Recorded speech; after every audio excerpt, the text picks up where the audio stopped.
Many people like to get away from the noise and activity of an urban setting by traveling to rural areas to enjoy the relative peace and quiet of the countryside. A hike through the forest or a drive through farmland can be a relaxing way to spend the day. Despite appearances, though, these areas are full of activity with various actors competing for resources, and small decisions or changes can lead to big impacts on the landscape, the environment, and what ends up on our tables. At Chester County Conservation District, we are used to having conservation conversations with farmers. We are out every day working with local farmers to help them protect our shared natural resources through planning and engineering assistance. Through generous funding from the Pennsylvania Association of Conservation Districts, this video series, geared towards non-farmers, will broadly focus on the basics of what's happening in the fields and around the barn. The goal of this video series is to provide a peek behind the curtain to reveal the amount of thought, planning, and resources needed to manage a successful farm and to examine how the decisions made can impact our shared environment.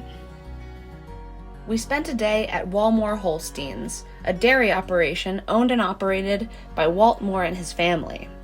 A longtime cooperator of the Chester County Conservation District, Walt and his family have not only made conservation a central focus of their operation, but have used their experiences and expertise to educate both farmers and the general public on the benefits of conserving soil for clean water.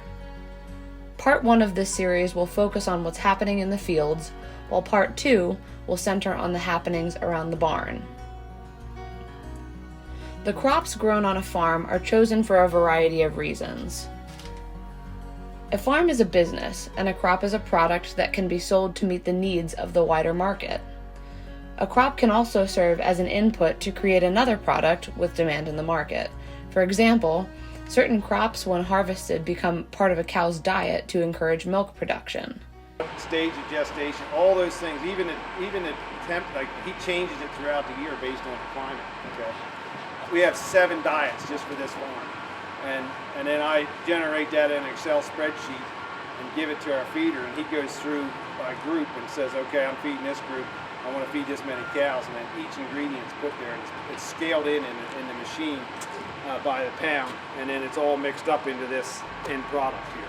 Basically 1 pound of intake, dry matter intake, so this 2.5 pounds of milk on average. So the more we can get them to eat, the more milk we get out of it.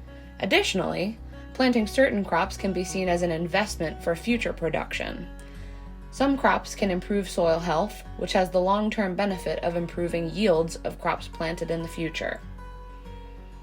Crop-producing farms generally follow a crop rotation, which is a schedule usually looking ahead 3 to 5 years of which crops will be planted, as well as where and when they will be planted.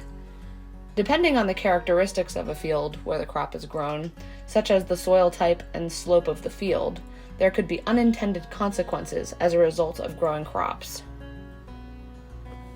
A major factor in the success of a farm is the weather. Water is a necessary ingredient for all of life, and precipitation is typically the source of water for crops grown in Chester County. If rain is unable to soak into the ground, then it will run off the land, potentially carrying soil along with it. This is a form of erosion, and it results in the farm losing some of the valuable soil needed to produce crops.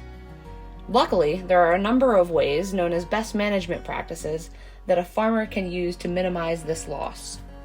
Using no-till management is one of the most effective ways to reduce erosion. Disturbing the soil allows it to be easily moved by water.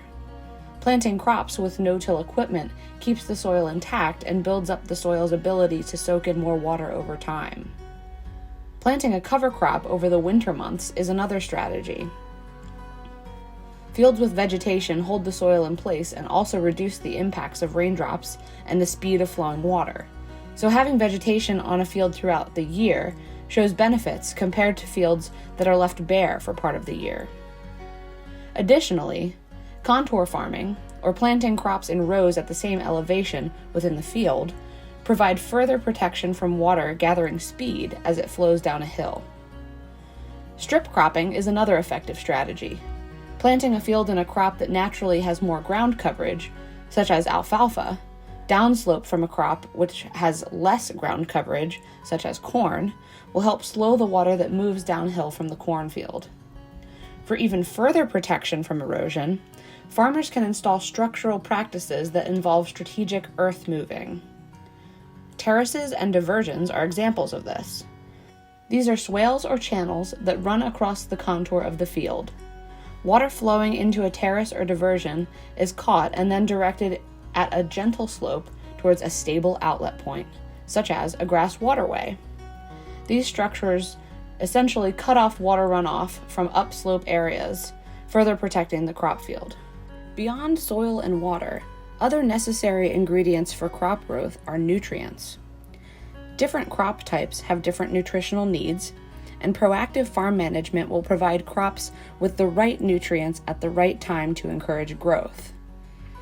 Nutrients can be found naturally in the soil, but often additional nutrients are needed in the form of fertilizer or manure.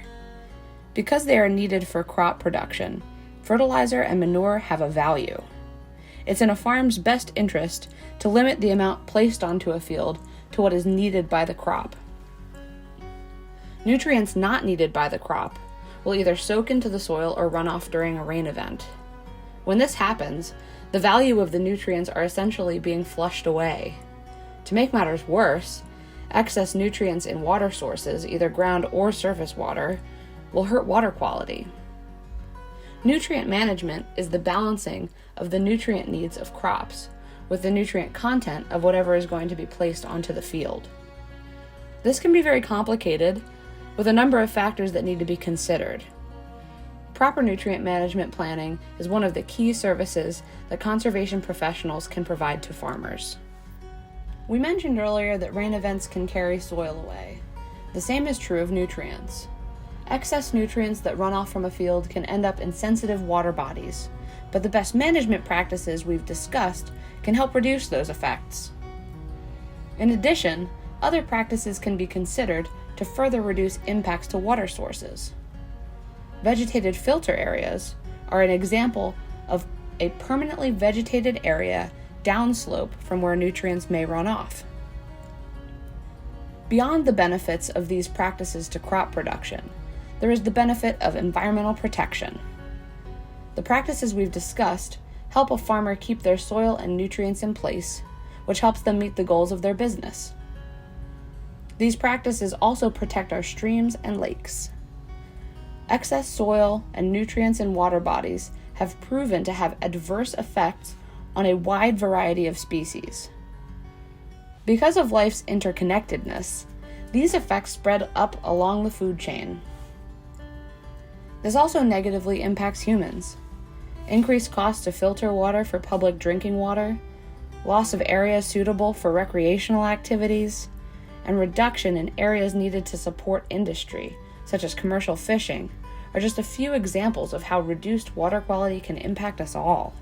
Some landowners, including many farmers, have chosen to install one final practice that serves as the last protection before a stream, a riparian buffer. A riparian buffer is an area along a stream, often forested, that provides a number of benefits to the stream itself. The vegetation in the buffer adds another layer of protection against soil and nutrient runoff, and these plants also hold the soil in which they are growing in place, particularly along the sensitive stream bank. Furthermore, trees provide shade over a stream, greatly benefiting many temperature-sensitive stream creatures. Farming is complicated, more complicated than many people may realize. Farmers have a plan to meet their goals, but there are things that are outside of their control, such as the year's weather.